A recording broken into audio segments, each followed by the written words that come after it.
Hello, everyone, and welcome to another episode of Justin the Food Entrepreneurs Podcast. I'm Justin Bizarro. I'm the host, and that's B as in boy, I-Z-Z-A-R-R-O. And today I have with us Lauren and Cody Bolden from Pie Provisions in Georgia. How are you guys doing today? We're really well. How are you today? I'm awesome. I was going to say we're because I'm used to having a co-host, but Deborah didn't make it up this morning. She decided to sleep in and leave it up to me. But good for her. Yeah, no kidding. She gets to be the lucky one. I'm the only one who knows how to work the soundboard, so I guess that's the life I'm stuck with. But when we talked to you guys last, we talked a lot about the pie bar you guys have in Woodstock, Georgia. And so we decided to do a second episode just to continue to tell the story because there's just so much there that you guys are working on and moving forward and things that we discussed. But so to jump right into it, my question is this for you guys is, how did you actually come about your decision to take your pie bar concept and put it into retail in the Pie Provisions packages? Absolutely. I think that's a really great question because I think a lot of food entrepreneurs either think about when is the next step right for them, or maybe they kind of miss the opportunity because they wait too long. So for us, I think we probably did it a little too early. I think hindsight's 2020. If I look back now, I'd say, we probably should have waited another year or so. But for us, we had started Pie Bar. We were getting a lot of customers coming in asking how they could create our pies at home or how we could ship our pies to their family that live in other states. They really just wanted to create a bit of the pie bar experience in some other location. And so for us, that meant we either needed to be able to ship pies, which at the time we were not able to accomplish, or we needed to be able to create something so people could try and bake at home and get that experience with their loved ones. So the Christmas that we opened, I believe, that December, we actually did a test run on some pie crust mix. We knew that was where the majority of the questions came in, were with pie crust in particular. So we filled mason jars with the right amount of sugar and salt and flour, and we created an online tutorial for people to be able to buy the mix here in the shop and then access the online tutorial to be able to create pie crust at home. And it was a successful little trial for us. It gave us a chance to see that not only were people interested in it, but they were interested in it for themselves and for others. So we were recognizing that our customers were coming in, they were buying completed, ready-to-go pie, and then they were buying a jar of our pie crust mix for themselves and then several for their friends and family that they were gifting it. So after that holiday season, we knew that it was probably something we were ready to explore. I guess I say that maybe we should have waited a little bit longer because of the capital issue. It takes so much money to create a product that is going to be manufactured somewhere, or if you're trying to get it into stores. And so I think maybe if we were to do it again, we would have saved a little bit more money before moving into that. Yeah, and I'll say too, and it's something we kind of hinted on in the previous episode was with Pie Bar, it didn't take quite as much money to get started because we were able to bid out the space relatively cheap. But literally the day we opened, we started seeing a return in some sort of revenue stream.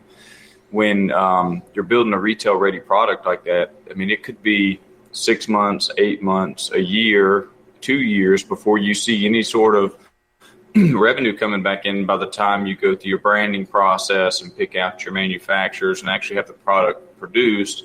And then if you're in big box retailers, you have to, again, go through the submittal process and get yourself on the shelves, which could be another year or so. Yeah, it's not like the previous product, which is a retail ready pie that's ready to eat where you make it that morning and sell it that afternoon. So you kind of have to be prepared when it comes to money and finances to be able to foot the bill for, possibly a year or 2 years before you actually started seeing anything back on it. Which is what we saw. So I would say a really big thing that we didn't recognize was that. And I think we did a great job of being able to kind of eat the elephant one bite at a time, because there are so many steps in getting your product retail ready in another store and not your own. And so for us, the first thing we did was kind of divide and conquer. So Cody knew that if we were going to be selling our pie crust mix in other retailers, we wanted to make sure that it looked great. It needed to pop off the shelves. It needed to be something that people wanted to gift to others. And I knew that it had to work really great. People couldn't open it up and then the mix not make a great pie for them. So he was able to take over all of the packaging and branding, and I was able to take over all of our recipe development and making sure that everything fit together. So we were able to hire out a branding company, and Cody worked with them to make sure that we were hitting all of the marks that we were hoping to see. I fortunately have a pie shop, so we were able to bake using the crust mixes that I was testing out, and we were able to use our bakers and their boyfriends and their girlfriends to figure out what skill level is required to do this. And we were able to fortunately come up with a great product. In about a year and a half, we finally had it in hand. And by that time, we thought, well, great, we'll just take it to a store and they'll want to sell it.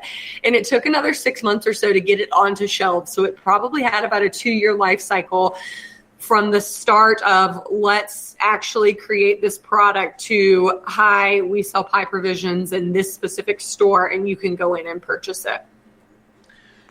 And so I want to make a couple comments. One is that I think the thing that Cody touched on, which is the cash flow that you can suck out of your existing business in order to create a new aspect of your business, is something people don't really realize. When you grow a business, even if it's just growing the existing business, if you guys wanted to open a second store, you temporarily suck cash flow out of your company to do that, or even taking a loan, you're having to pay back a loan, or you're taking additional debt on, which is giving your cash flow a negative consequence. So it's one of those things that a lot of people will expand their business and they're like, well, why I'm profitable, but why am I going under? It's because they don't have enough cash to run their business anymore because it's being sucked into a new product area. But I think one of the things that I also liked is the design of your package. And so I want to get into that, and I want to get into what a product life cycle of development really looks like. And so first, let's talk about your packaging, because I think it's such an important part of going to retail. And you guys have it in a jar, and then you have it come together in, it's like a paper cardboardy type, I don't know what you describe it, but it's in a box and it comes together, and both the mix for the crust and the glass jar with the inside ingredients are there. So how did you come up with that? It should be 2 pieces. How did you come up with the labeling? Because it's not easy, and I know you worked with a branding company, but 2 years obviously is real to me. I always say if you want to do anything, it's going to take at least 18 months. And so just tell us how you guys came up with the colors and why pie provisions instead of pie bar, and separating the brand and all that. We talked a little bit about it on the last episode, but I really want to dive into it. So the reason we went into pie provision is we wanted to create something that was a little more easily scalable versus pie bar that's a physical retail shop where it is scalable, but it takes a lot more capital to be scalable as to when it comes to a product. If you can just if you're already having it co-packed, it's just a matter of paying more money for a larger run. You don't necessarily have to invest in all the resources required for that.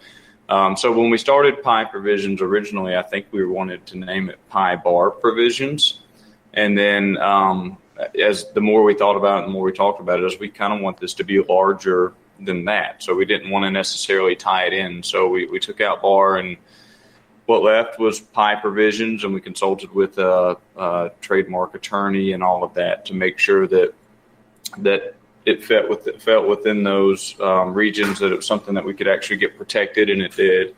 And then in terms of branding, that was a huge part for us, because one of the reasons our shop has been successful is more than just the product quality that we're putting out. It's the feel of the brand and what people expect from us from a service side. So when it came to branding, we knew that we needed to try and recreate as best we could a feeling based on visuals, because that's really, especially a new brand in a shelf with all of these other brands, you have to do something that's going to make your product stand out, because a consumer at first does not know if it's a good product or not, but you've got to do something to draw their attention towards your packaging for them to even pick it up.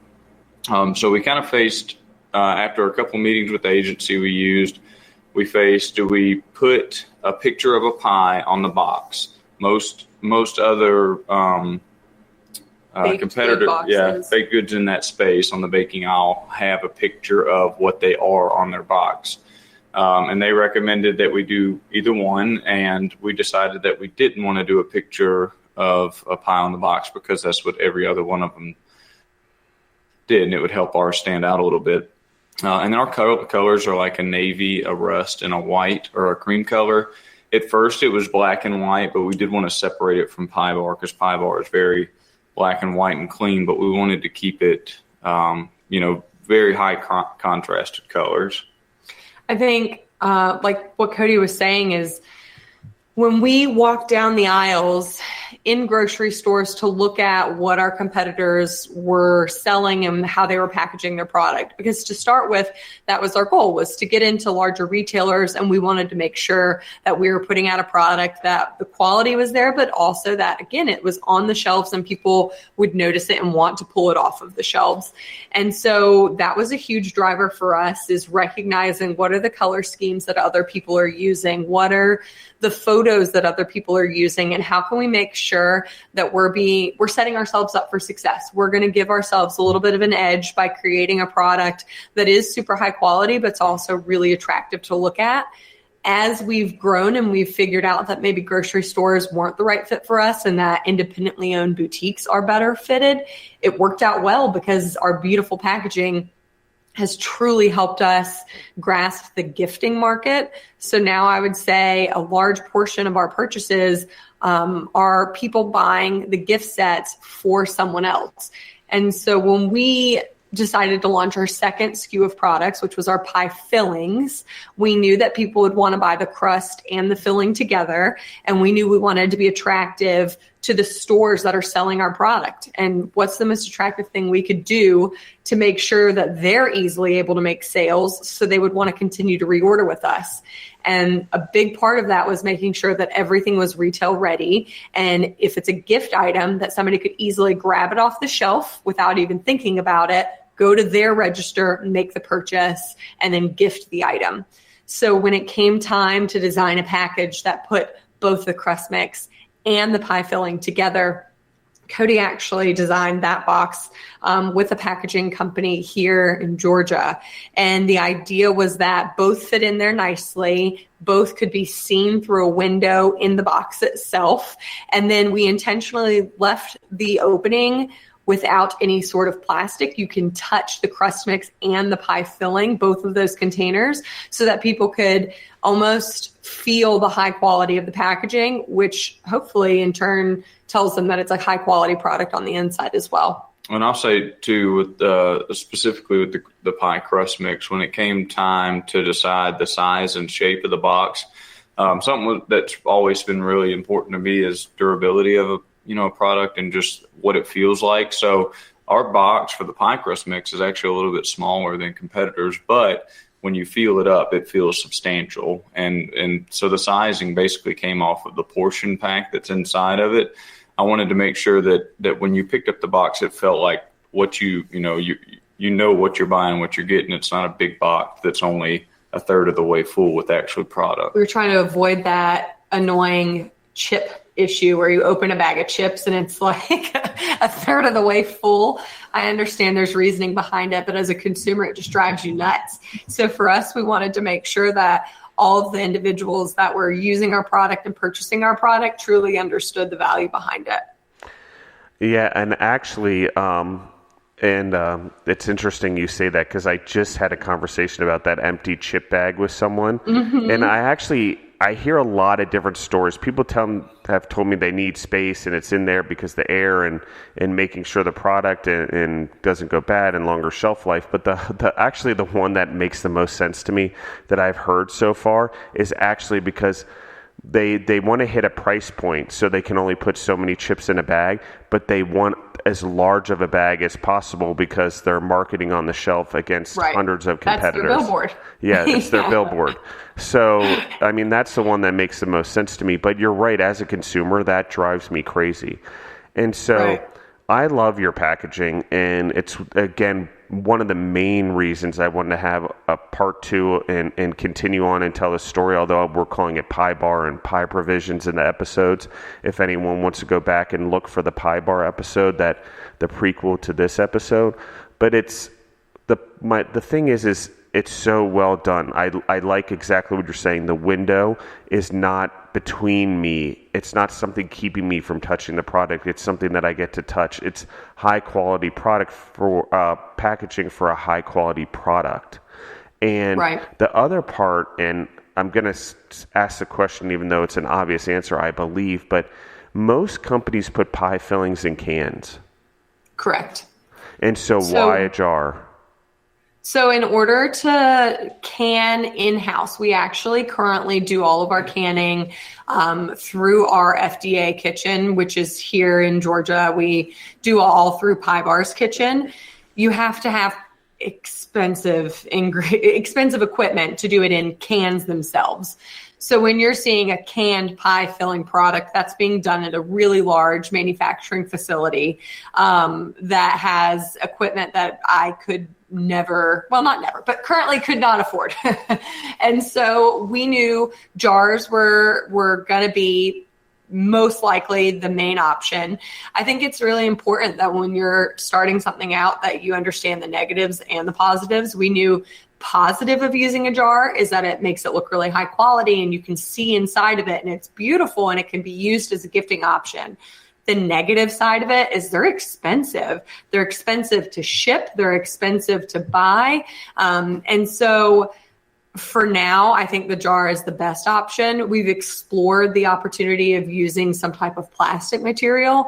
But to be honest, at this rate, I think that the plastic would almost detract from the quality of the product. And I think we're willing to sacrifice a little bit of the money on the shipping and purchasing of the glass instead of moving into plastic or something that's not as nice. Yeah, and definitely the glass has the quality feel and everything that kind of matches the branding and packaging, and it's almost got a nostalgic feel to it coming in a glass jar. Yeah, and this is where I want to make a point to the audience as an entrepreneur, and what you guys have is your disadvantage, I believe, has become your advantage. I believe the disadvantage of not canning and not having the resources to buy this expensive equipment and put it in a can or figure out a way to put it in plastic. And if you had the money to do it, then it would have detracted from what the glass does for your product. One is what I love about it actually the most is I can see the product. Right. And that and since I've seen your product and tasted it, one, the quality's amazing comparatively even to the canned products that are out there. And then two is that I can see it, I can see the quality of it, and it's marketing itself to me by being seen.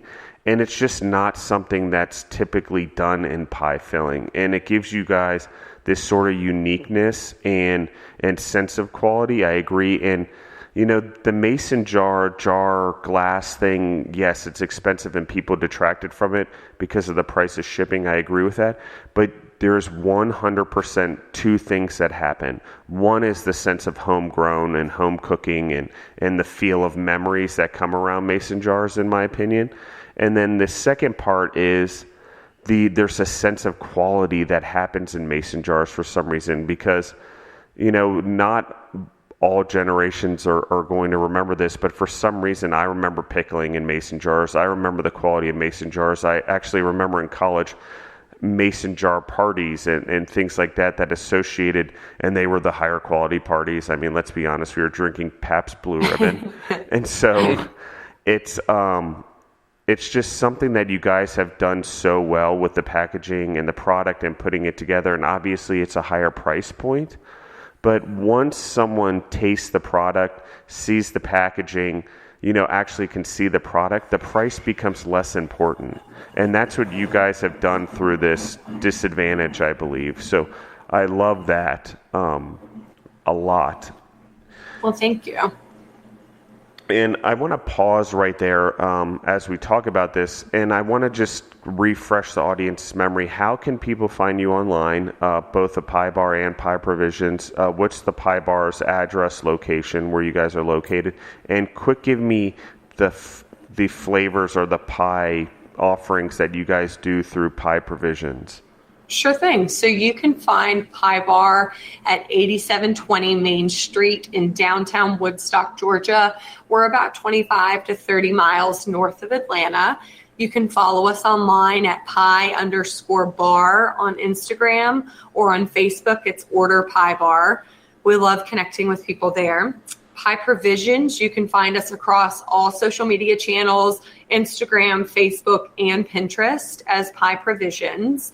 And you can actually come into the store and see all of our products here as well.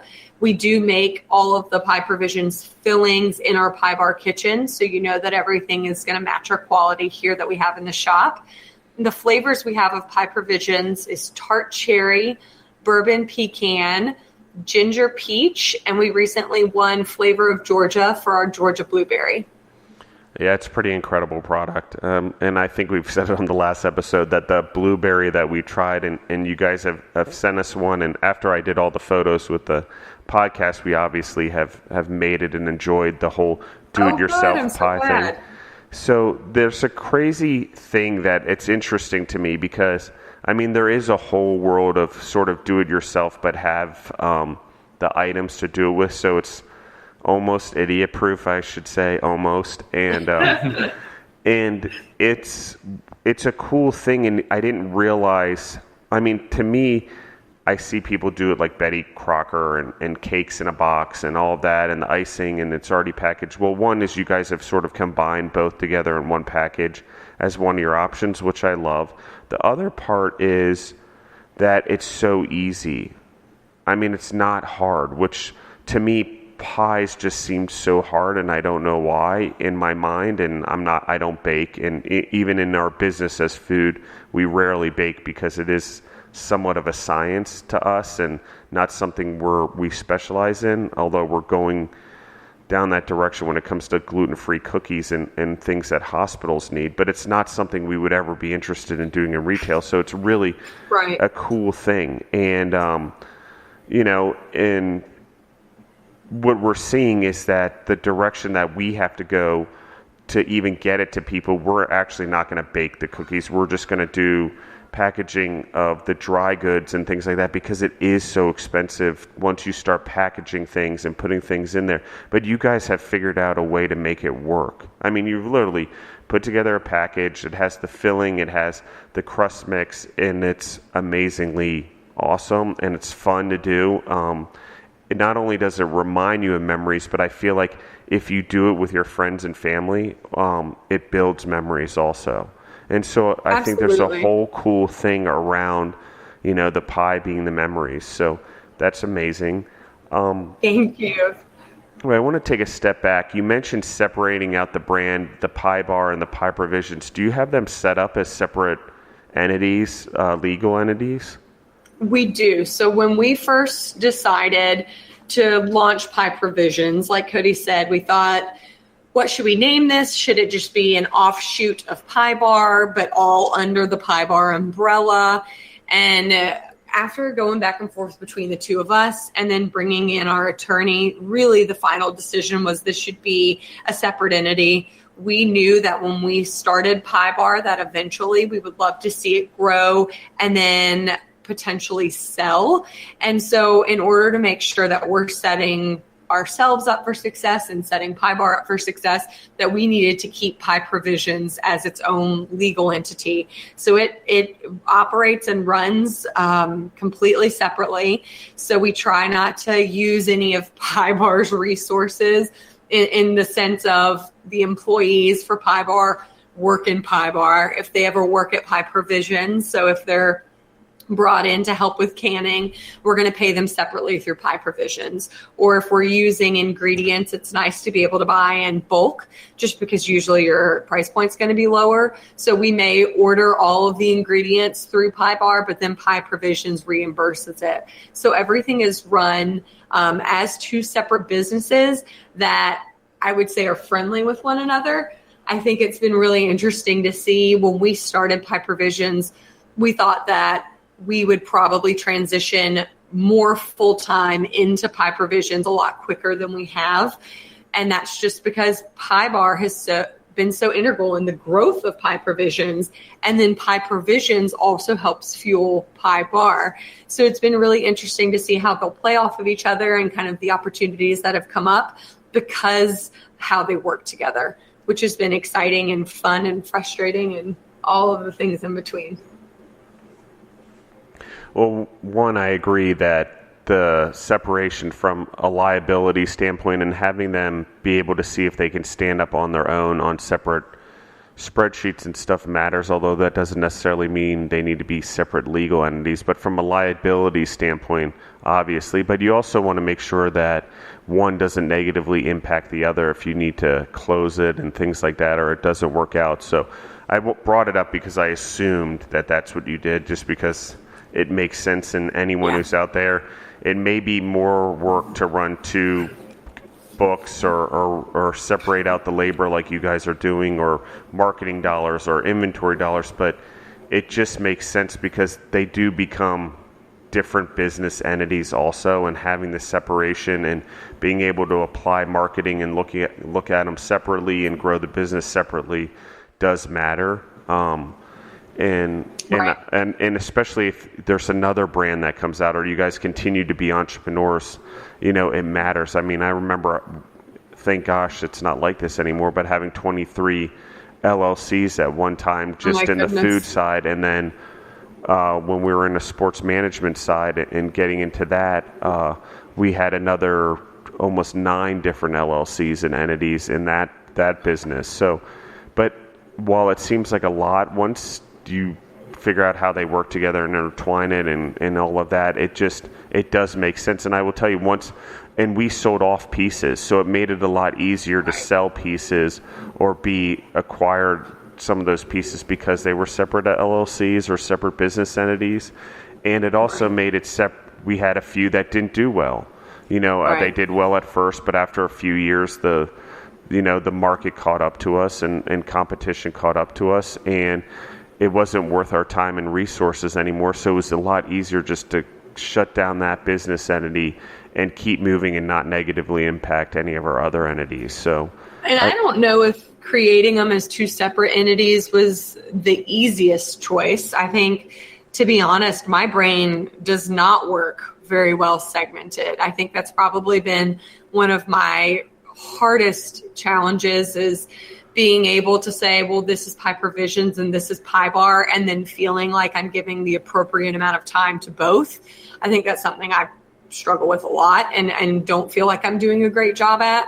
So in terms of, it's easier, no, it's definitely harder. But I think if somebody like us, where we're like, well, we know we want to sell Pie Bar at some point, do we really want to make sure that we have a plan B? Yes. So that's why we decided, okay, Pie Bar needs to be separate from Pie Provisions. I think what you were saying is completely super, super correct and on point, where you want to make sure you're protecting your big business and growing the others. So with Pie Provisions being so new, and I mean, realistically, Pie Bar is still new. It's 4 years old, which in terms of business is pretty young. And we didn't want to bring in something that could be incredibly detrimental to the cash flow and the revenue. And then if it did bad, we're out 2 companies instead of just one. Well, exactly. And here's something that you guys may not even realize you're doing yet, but I've in food and grow and helping, people go into franchising or growing their business or multiple restaurants and stores. And since I've been in all of those industries and had subsidiaries, what you guys have actually done is, one, separating is a good thing, because if you ever decide to franchise Pie Bar or go to multiple stores, it remains a separate entity in order to do that. The second thing is Pie Provisions becomes more than just a retail outlet, because you're learning how to package the crusts and package the fillings. And what happens when you go into franchise or more stores is it's harder and harder to do fresh stuff in every store, and you've sort of got to compromise things because of the volumes. Well, you don't want to compromise your quality, but you guys are already learning how to package your products centrally in order to ship out to other locations and retailers, just like you would do if you were to package your products and your fillings and do it all centrally to be cost effective and cost efficient, and then be able to ship it to a franchise location or an additional store and still control the quality and the product of the quality and the integrity of your products. So it's in the branding. And so as franchise do and as stores grow, you need to make it simpler for the employees, because there's more to manage, and the more employees there are, the more you need to make it the process easier for them. So it may not go that way. You guys could say, okay, we still want to make sure every pie is baked just the way from scratch in every store. But if it came to a point where you're like, oh my gosh, we can't manage this, you're gaining the skills and basically a commissary central production model to complement your growth. And absolutely. And I think pretty cool. the biggest lesson, I would say one of the biggest lessons and hardest times of my professional career, and I would say yours too, Cody, I don't know if you agree, would be through Pie Provisions. When we first started shipping, we were so excited. We sold, thousands of these jars, and we were doing our first shipment out. It was like October. We were getting them in all of our retail partners, about like 80 of them across the United States.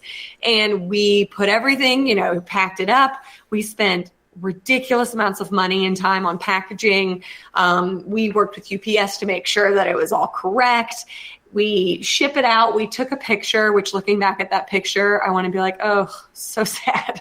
We took a picture with the UPS guy. We were so excited. We're standing in his truck with all of our hours and hours and hours of work. We shipped it out, and the next day, everything crumbled. We've got, tons and tons of phone calls and emails. All of the packages were arriving shattered. Like, we spent weeks canning all of this stuff and all of our money to can all of it, and it showed up at people's businesses destroyed. And so that was a very quick lesson in what are we going to do? And two, how are we going to properly handle this so that one, it doesn't happen in the future, and two, we don't alienate these people so that they never trust us to order from us again. And so that October through December was, instead of what we thought originally it was going to be, of a fantastic Q4, getting out product and bringing in much needed revenue to be able to start over again. In January, it ended up being fighting fires for 3 months and making sure that Pie Provisions didn't go out of business. It made us really, really aware of where the holes were at in our business. And it made us really, really aware that owning up to your mistakes and being open with people and calling all of those people and saying, okay, you had damage. I'm so sorry. This is my fault. Let's replace it. And then being able to keep those customers because of handling it properly was really huge for us. And I think going into that, we're excited because we are getting ready to start gearing up for next holiday season. I think we've kind of got most of those little bugs worked out, and I'm looking forward to being able to being on hopefully more than 80 different store shelves, because we figured out the issues and the systems, and getting the product out there will be hopefully a lot easier and better and more successful. Yeah, and it was just one of those tough learning lessons, because we spent all of our money in making the product itself, and then we had a lot of money in packaging and then just the cost of shipping itself. So at the time, we didn't really have an account executive with UPS. We just, had to call in the 800 number and say, hey, this is what we're shipping. And they told them how we were planning to pack it. And they said, yeah, that should be fine. And it wasn't fine. And, none of those claims went through in term. They all got denied. So we just kind of had to eat the shipping costs. But it was one of those learning lessons that you go through and figure out. Now we're a lot more knowledgeable on how to ship and what to ship. And we have packaging that fits specifically to our jars. And we're a lot more confident in how we're shipping and what we're shipping.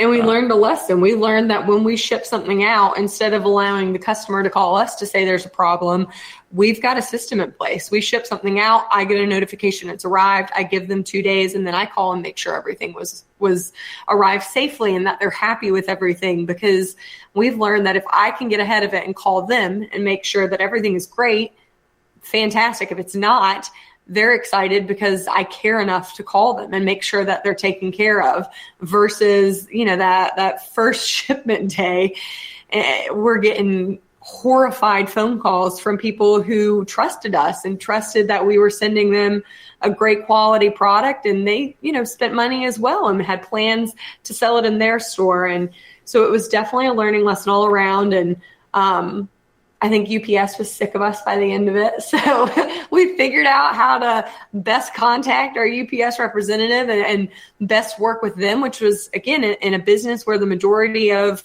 our product is shipped outside of Georgia. That's really huge for us. Yeah, it's interesting because I think a lot of people that ship glass go through what you're going through, actually, because there's not, I don't even know how to say it. The shipping companies don't do a great job of educating people on how to ship things. They just sort of ship them, right? There's not that educational process. And it's something that we all have to learn on our own. It's like, I've thought about this a lot, and I don't know how to do it, but there's got to be someone out there that can train on shipping. I mean, there's got to be a business opportunity just to help people learn how to ship their glass products or ship their products through any UPS. I mean, we ship meals all the time, to across the country, and in various different forms for all sorts of different people, whether it's a whole meal packaged or components of a meal or whatever it is for our clients. And it is absolutely amazing to me still to this day, decade later since starting some of these businesses, is that there's still problems. No matter how much we have perfected it or got it right, you can't control the shipping. Either someone forgets or a delivery is not made every once in a while, or a whole shipment that was supposed to go out, a whole truckload that's been delivered to UPS, they let sit somewhere out of temperature too long. And the part that you guys said, which really is one of my biggest pet peeves on this planet, is trying to get a claim through. Seriously, it's like dealing with an insurance company. You are not alone. That's how they get you, because you're finally like, I'm just done with this. Yeah. I mean, because it becomes a thing. Do I spend my resources on looking backwards, or do I spend my resources on looking to fix this problem? But then in the process, I mean, you're potentially out of tens of thousands of dollars. Oh, yeah. Well, to put it in perspective, I think one day I spent hours on the phone, and it got to the point where this poor UPS representative said, ma'am, we've actually reached the capacity of the amount of time that I'm allowed to work with you on something. She's like, I literally have to put you on hold and transfer you to somebody else. And I, of course, started crying. And I think she felt so bad that she ended up staying on the phone with me for, hours again, just trying to figure out what we could do to make sure everything was correct. And it is what it is. I don't think if we, sat down every day and we're so mad about this, we would never move forward. It's just figuring out and understanding that as soon as that box leaves our warehouse, we should have done everything we could do to protect the contents inside. Once it's past our doors, we're trusting that the shipping carrier is doing the best they can. Sometimes they get it right and sometimes they don't get it right. And the same goes for us. Sometimes we get it right and sometimes we don't get it right. And it's just making sure that we have an action plan in place for when it does not get done right. So if you're out there, we're getting ready to open Pie Provision Shipping LLC. No we specialize in glass jar shipping. If you need any consultation. No one would insure us. They'd be like, absolutely not. No, well, I mean, it's an interesting thing. And to that point, I got to be honest with you. I mean, as a company, we actually move in that direction. Like, we can't ship all over the country, but we try to deal with the third-party shippers as much as possible. I mean, we literally control our products to as many consumers as we can if they're within a 300 to 350 mile radius of us, because that, I've got to tell you, I've the lowest I've been probably as a human being in anger and unhappy with myself and losing my temper was probably with shipping, because it blows my mind how this is what, like, think about it. If you make pies, that's your real business. I mean, if 1 or 2 out of every 10 pies, or 1 out of every 5, I guess, would be, if I had to listen to my math teachers and go to the lowest denominators or whatever they're called, by taking it down a level, 1 out of every 5, we wouldn't be in business anymore. You wouldn't be in business anymore. But yet in packaging and shipping, this is an acceptable number, which just blows my mind. This is what you guys do for a living. I mean, I know. But what's crazy is it's not any one particular carrier. No. It's not like we can say UPS does X, Y, and Z, FedEx does X, Y. Like it is what it is. They are all the unfortunate industry standard. Absolutely. Yeah. And so I think that there are businesses that are at a point much, much larger than ours and much more influential that could eventually change that. And that would be amazing. And that would be huge. I don't think that that's where we are currently. And so for me, it's like, well, what can I do that's in my control? At this point, I agree. I think it sucks and they should do a better job. But I need to accept that this is where they are in their business. And if I'm going to utilize their services, I need to make sure that I'm protecting myself the best way I possibly can. Well, and 2, we had to make the decision. So we were, I'd say we were spending close to $7 or $8 in packaging to ship out a case of fillings. But it was taking about 2.5 hours. It was ridiculous how long it would take. That's 12 jars, because each jar had to be individually wrapped and then put back in a box that was wrapped and was put in another box that was wrapped. So now we've got these case packs, essentially, where each jar sits down in its own little cubby. Yeah. And it takes about 15 minutes to ship and to pack. So we're spending about $8 on packaging. $8.50, but yeah, it's cut it down to, it's cut the labor almost completely out. And we had to get to the point, because this is Lauren and I packing these at this point, and we had to decide if this is a scalable item, this has to be something where anybody can do it and we can explain it really easily. Systems have to be able to be put in place. And when you're in a situation where you're spending 2 hours packing one case, that's not an appropriate or efficient system. And you're never going to find somebody that's going to come in and be able to take ownership and do that really well and for it to make sense. So it essentially went from like a 25-step process to about a 3-step process. So it was one of those things where at first we weren't willing to take the money to invest in all, the nice part about piecemeal packaging is you can buy, 100 of this, 100 of that. Whereas when you buy a case pack like that, you have to foot the bill up front. Hindsight's 2020, we would have easily paid that money the first time had we known the results. But it's just one of those things you figure out as you go. Very expensive learning lesson, wasn't it? Yeah, and that's why I'm like, why isn't there someone out there that's just giving this information away on how to pack glass? And actually, I should be honest, I've had my issues with plastic, and so it doesn't really end there. But what you guys have done, it's all of them. And what you guys have said is, and then I have 2 points. One is forced you to, your disadvantage has somewhat become an advantage. You figured out how to do the packaging more efficiently. It probably is easier for the consumer not to unwrap box after box after box. And so through that hardship, you've given the consumer a better experience. The second part is exactly what you said, is that we have no control over it. Like, you have to use them. And unfortunately, as they have automated their systems and used less humans to do their process, it causes more damage because it's belts and it's pushing things in boxes and automatically separate them, where at one time it used to be all human touch, which, actually in that sense things have gotten worse, but for them it's gotten better because it's more efficient, and you could look at it as it makes shipping cheaper for us to do things and more competitive to someone that has something in their store. So I see why they're doing it, but it's just making sure you marry their business model to your business model, because that's exactly what you guys are doing. And so while I get, obviously it's still under my skin to this day, it'll never go away because that's part of my business model. But companies like Amazon, I think, do a great job in, if you ship through them, that they kind of help you understand the best ways to ship your products.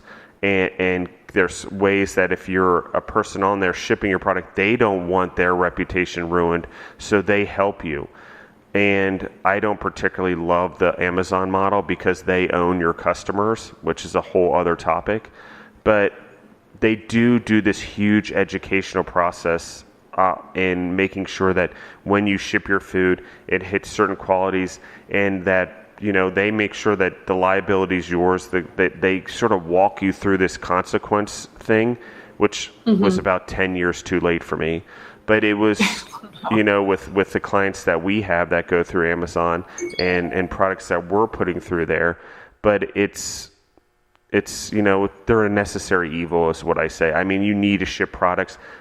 You need them to be a big company. You need them to be efficient in their labor and their sources, and automated to keep the costs down so we can remain competitive with what people can go to a store and buy it for versus shipping it. So, that's amazing. Which, on the shipping topic, I mean, I think we may have discussed this on the other episode, but I need to refresh my memory, did you ever discuss shipping whole pies, like frozen or things like that? Or did the do-it-yourself just make more sense?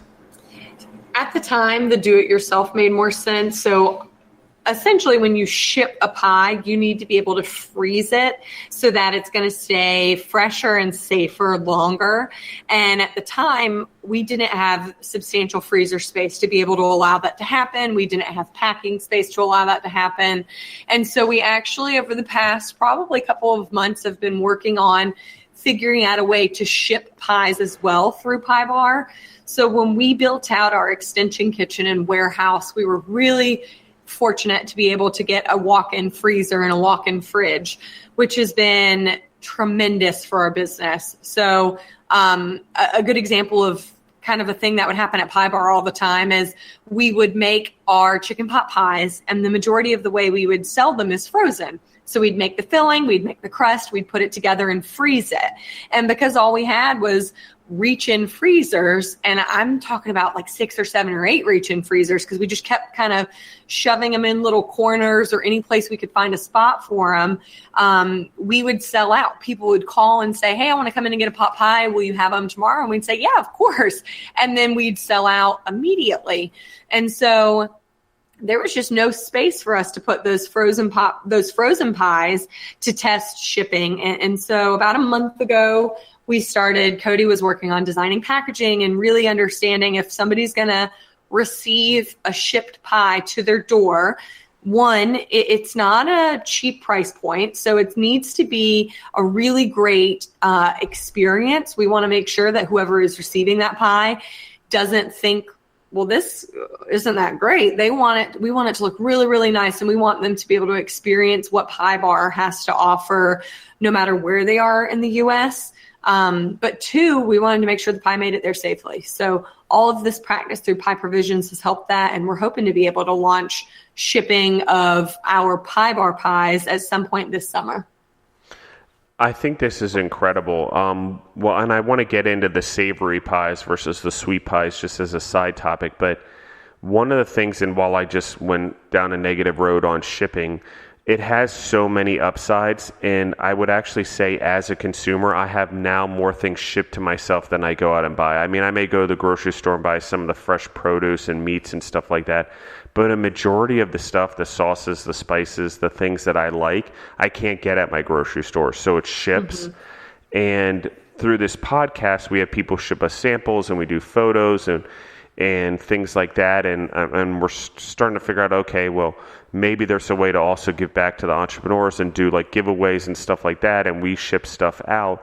But the problem, our hang up was exactly that. It's like, I don't want to go shipping someone else's product out, not know how to ship it properly, and then hurt their brand, right? So that's a very conscious thing. But the other thing that I've learned with all this stuff coming here and over the years, not only from the podcast, but from my general life, is it's amazing the personal touches that the companies, that what they do. And oddly, the ones I stay loyal to are the ones that write the personal notes in there, or thank you, or call and follow up and make sure the package is there. And while the bigger companies can't do that, there's still notes sometimes, and there's still an extra sticker, which I love stickers because we put them on our fridge in our gym / garage. Oh, that's fun.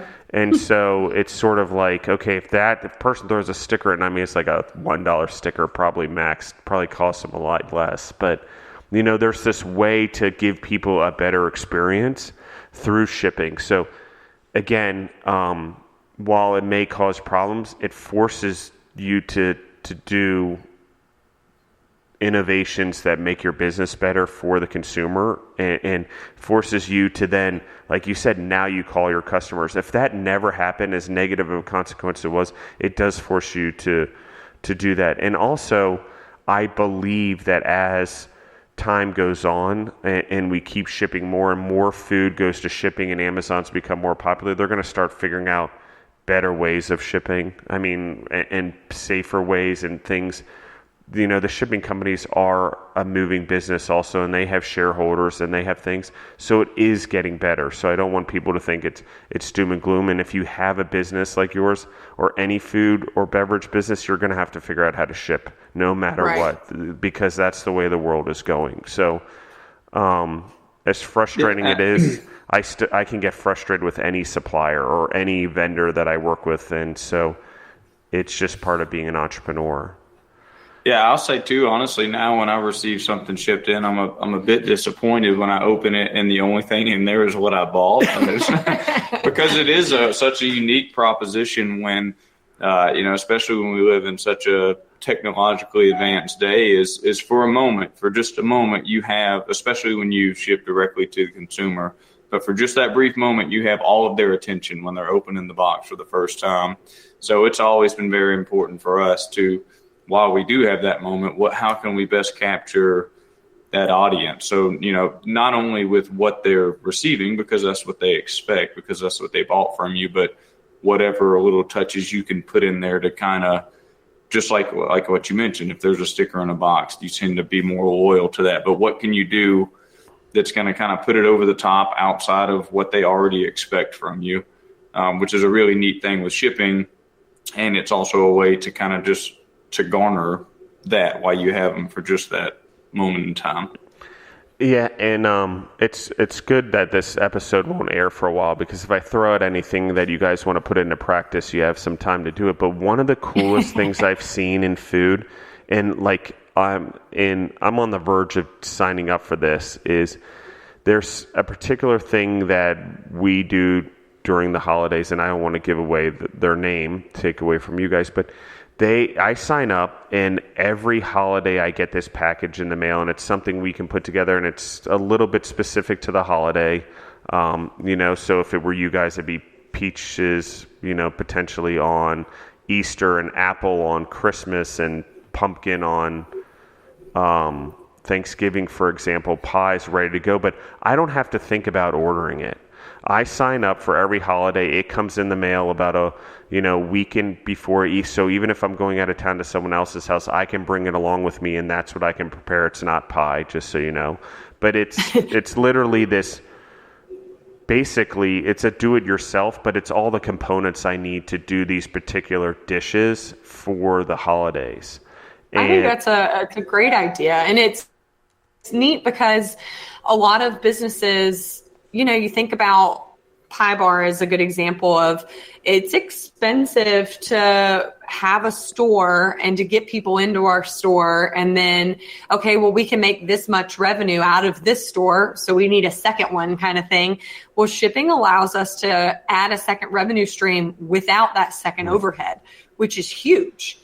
And so I think that's a really great idea because it gives somebody an opportunity to capture a larger audience without necessarily having to add a second or third location. Yeah, and two, it goes, outside of having freezer space as far as freezing pies for shipping.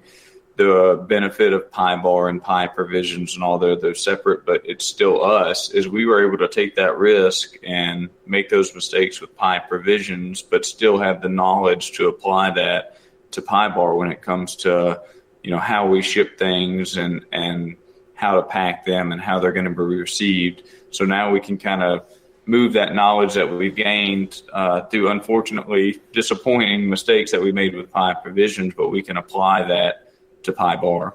Well, and it's sort of AFCO, right? It's not what happened to you, it's what happened for you guys so you could improve your business, and it's another fucking growing opportunity, as we say. And as hard as they are, they help grow.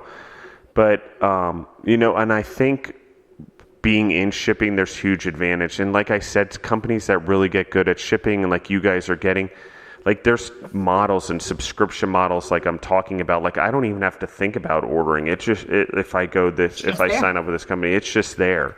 And I don't have to, in your case, I wouldn't have to worry about whether even it's a pie, I do it yourself pie, or, you guys run a holiday special during the holidays and, okay, sign up and we'll make sure you don't even have to worry about it. We charge your credit card.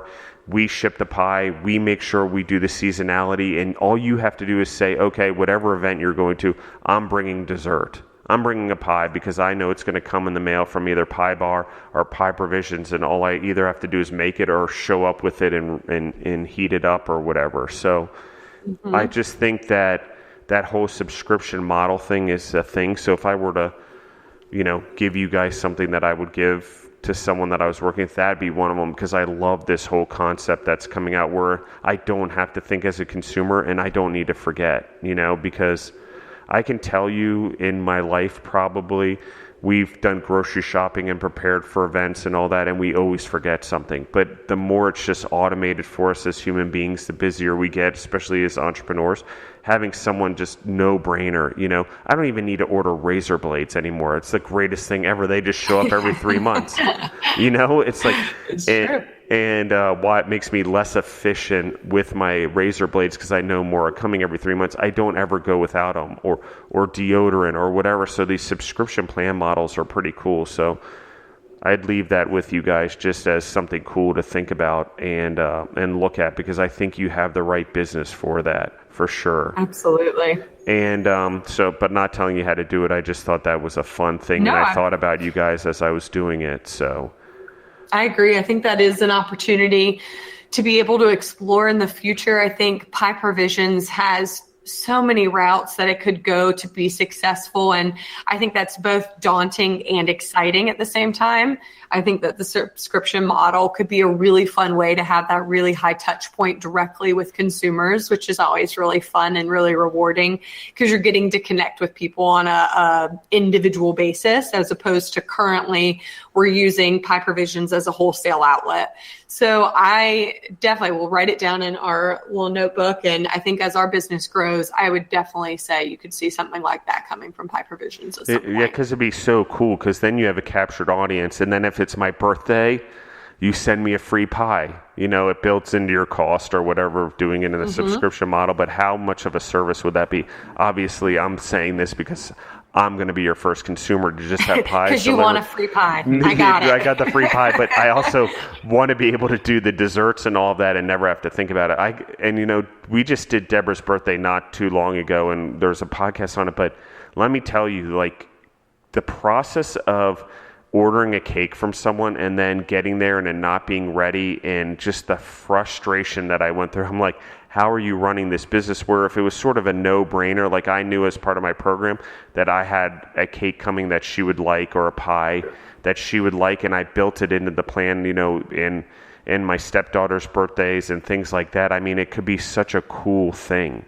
And you guys Absolutely. are already there with the model that you have. And whether it's I do it myself because I want to at least put in a little effort, or I don't want to put in any effort at all and make it brainless and order the pie, it gives me the option to subscribe to whatever model I want. And you guys sort of have that tier system already in place. So just a thought.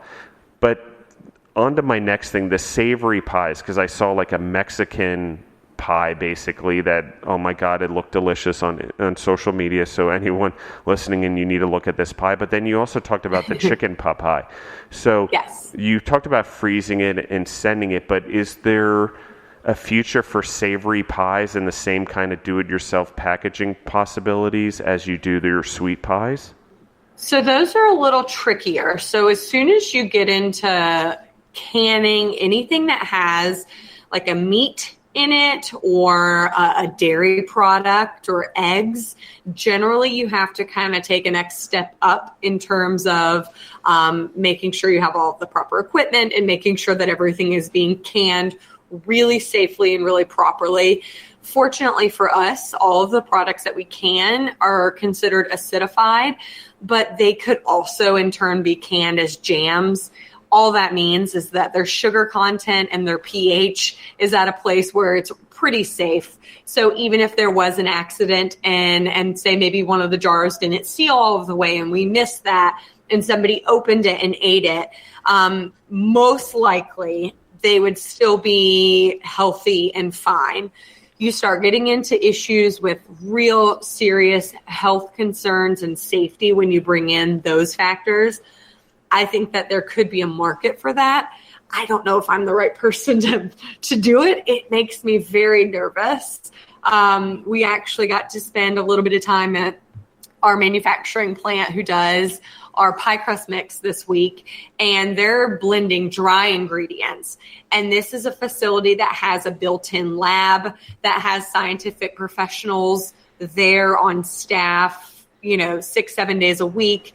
And they're not even including products that have that meat or dairy. So I can only imagine when you start getting into those ingredients that could cause serious concern, what that would look like. Our facility currently isn't set up to be able to do that.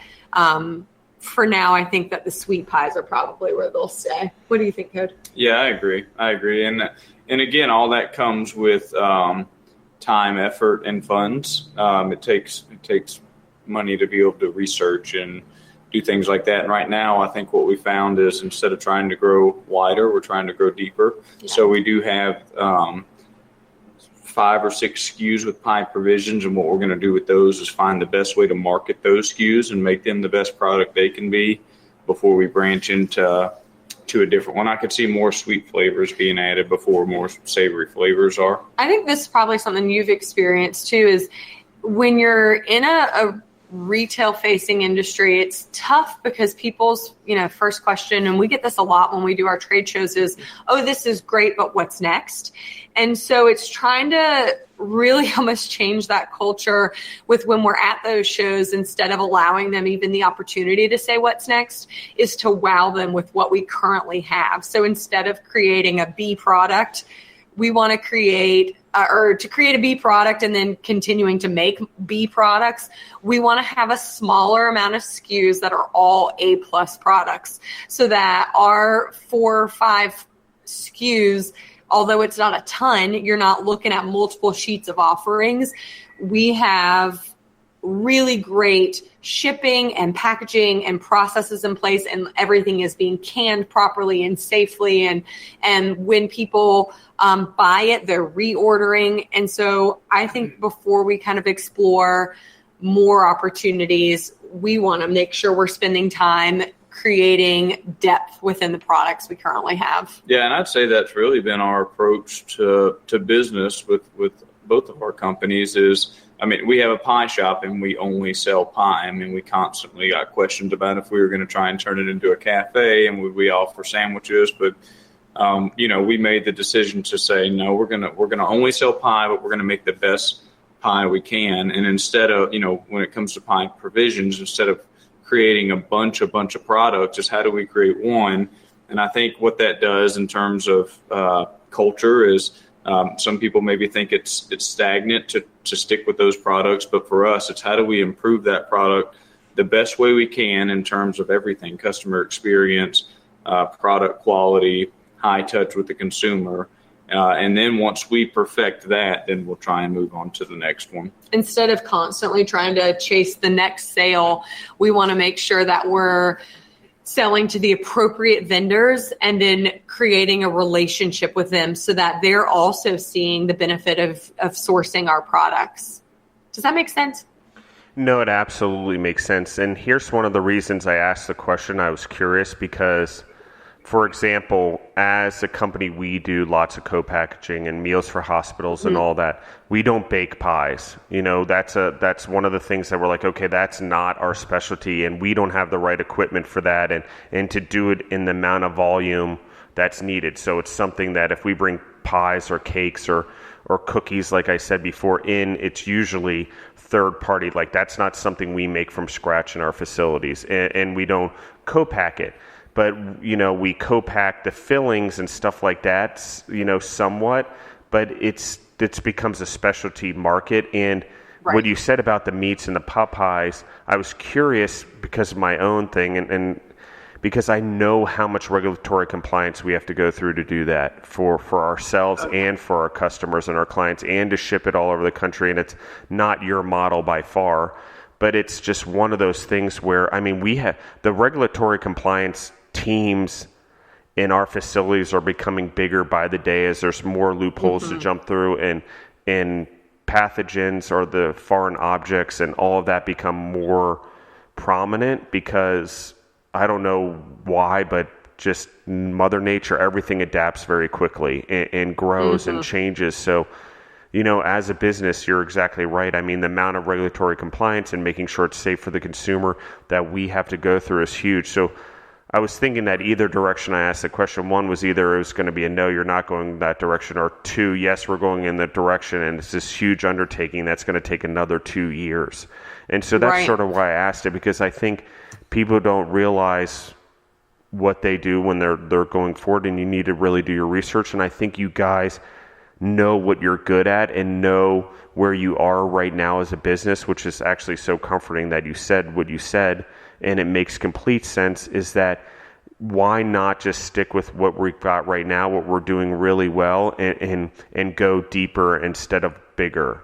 And I think that's just very important as a business and as entrepreneurs. Anyone listening who's an entrepreneur in the audience or wanting to be an entrepreneur, it's one of the biggest lessons to learn, because sometimes we go bigger, and I've done this myself. We've tried to go bigger instead of actually looking at what we're really good at and expand within that product line. We've done it time and time again. We're really good at kettle products and pumping and packaging, that type of thing. But we start getting into baking and co-packaging, weird items that we don't normally do. And it's a disaster. It's because we need an 18-month learning curve just to get there. So why go take that 18-month learning curve when there's other things we can expand with inside our company within what we're already good at? So while dreaming big and growing a business is important, it's important to also recognize that you can do it within the things that you're already good at and doing and expanding. And like you said, offering more sweet pies. So I think that's awesome. Yeah. And I think it's too important to try and stay within, we would have to retool. I'm sitting here looking. So I have a jar of tart cherry filling sitting right in front of us, and it's in the glass jar and it's bright red. And all I can think about is a pot pie filling in that jar. And it doesn't have the same sex appeal, unfortunately. The same pie appeal. Yeah. Well, and I think it's really accepting and understanding that maybe Pie Provisions isn't going to be a giant boom and suddenly the industry is disrupted and things are changing and we're taking on investment. It's a slow burn. And I'm okay with that. It's accepting and understanding that this is the amount of time we have to put into it. So let's make sure that time is being used really, really wisely. And currently we found that may not be to kind of bring in constant new products, but maybe it's to touch base with our current customers, make sure we're serving them the best way we possibly can. And then to, make sure that all of our recipes are being done properly, and make sure that everything we're putting out is the best it can be, so that when it is time to introduce a new product, that we already have a customer base. Those people are excited and they're happy that they've been working with us, and they're more willing to invest in a new product, as opposed to constantly putting out products that aren't super great and spending the amount of money and time and effort to get new customers, instead of really investing in the ones that we have already. Well, and it goes back to it's easier. Well, and this is true, but it's easier to keep a current customer than it is to obtain a new one. And it's easier to get the current customer to buy more by making them happy. A current customer that's going into the pie bar, if they're happy with you guys, they're more likely to buy the gift sets and send gifts and send pies to people and spend their money there, because they're happy with you guys. And so I think that's just so important that you said that. I mean, there's a lot of lessons in this podcast. I think anyone in the audience, you're going to need to rewind and re-listen to this episode, because there's so many things we talked about that are so important, which is one of the reasons I really loved having you guys on, and the first time, and why I asked you to come on again, because you, and just as a reminder, you guys met in middle school and started dating in high school, but your entrepreneurial journey and the way you guys work together and make decisions, and I'm sure there's hardships and tension and things like that. I'm not going to paint the picture that it's all, rainbows and unicorns, but it's really cool that you guys are what you're doing as a business, and the decisions that you're making and the way you're going about them. Because not everyone does it that way, and hardships are part of every business, and breaking glass and having the shipping go down the way it did, but you rolled with it and you pivoted, and not once did you say, when you were telling this story, we thought of giving up. And that's so important, I think, to anyone in the audience, is that it was just a growing experience for you guys, and you embraced it and you tried to work your way through it, but ultimately everything that was out of your control, what was right or wrong or whose responsibility it was, you just said, okay, we're going to go and we're going to better our experience for our customers and go fix the situation, which is ultimately, in my opinion, the right thing to do. So yeah. And I'll say too, it's never been like it's this or nothing. It's always been it's a this, and if it's not this, we'll pivot and adjust to what it is, instead of saying like we're doing it this way or no way at all. We've always taken the approach as this is, to the best of our knowledge, this is the way we're going to try it first. If that doesn't work, we're going to adjust to make it fit to the way it should be. Yeah, and I really appreciate you guys coming on, and I'm actually already looking forward to part 3 that will. Hopefully you guys will come back on in like 10 to 12 months, and we can continue to tell your story and see how you guys are growing both brands and businesses, if that's okay with you guys. Yeah, that Absolutely. Would be really fun. We're also excited for the invitation to tour your Milledgeville facility. We haven't been to Milledgeville. You just want to go hang out in the college town. Yeah, I'd like to go back. Yeah, no, absolutely. You guys are welcome. And actually, as soon as we start, moving forward with that and breaking ground and getting that whole thing done, that's a whole other journey. I said 18 months in the making. This one's been 4.5 years, but but I'd love to have you guys out for sure. And the last thing I want to ask you guys is, if you, based on your experience and things like that, if you guys could each tell the audience anything that you feel that you would want to pass on to someone, or if someone came to you for mentoring, what would some of those key things be? I think, you go ahead. Well, yeah, because you could probably elaborate on it. My biggest thing, obviously, you don't want to jump into something too soon, but I think the biggest thing that we always, when people do ask us things, is when is the right time to do it? And I think there's a lot of people that maybe find reasons not to do it, or think they're not ready to do it in terms of starting a business or going into business. I think you just have to go all in and do it, and understand that it may not be the way you want it to, or you may have to make adjustments. But there's a lot of people and there's a lot of peers that have the dream of doing something, but are not sure when the right time to do it. And for us, we just decided we're going to do it now, and that's what we did, and made the decision to do that. Yeah, I think just kind of playing off of that, done is better than perfect. Don't not start something because you don't feel like your processes are perfect. Pie Bar and Pie Provisions are ginormously different businesses than day one. And when we talk again in 12 months, it's going to be, again, ginormously different, because I think you're going to continue to grow both personally, but also your business. And once you bring in the influence of employees and customers and all of those things are going to shift and change a little bit of what your business looks like, and understanding and accepting that. And then I always say it's so important to recognize that it's important to have people to look to and to have mentors, and those people can be in your industry or not in your industry, but also accepting and understanding that your journey looks different and your beginning looks different than their beginning, and your beginning looks different than their middle and their end. So to not look towards other people and expect that your business should go the exact same way, that it's going to be different. And that's kind of the beauty of being an entrepreneur and starting your own thing. Yeah, and I really love that you guys, both points actually. One is if you look too much at the competition, you're focusing on them and not your finish line as a business, which the finish line is a constantly moving target. Let's be honest, we never really cross it. Which brings me to my next point, which you guys said is it's progress over perfection. Like if we're trying to perfect something so much, we're not looking on how to progress forward and pivot, like you guys said, because a mistake becomes a big mistake because we're trying to be perfect as a business versus we're trying to just progress forward. You know, the bottles incident is a great example because that is hard when something like that happens, and a lot of people would have given up. And I said before, it's amazing that it was never just part of your consciousness just to keep pivoting and moving forward, but it became an opportunity because of it, and you progressed forward to be an even better business for your clients and your consumers because of it. So I think that's so awesome, and thank you guys for that, and thank you again for being on the podcast. And just one last time so the audience knows, I mean, how do they find you guys? How do they order your products online, and how do they order pies online as well if they want to get it directly from you guys? So you can find us in person in Woodstock, Georgia. So if you're in Atlanta area, we're about 25 to 30 miles north of Atlanta.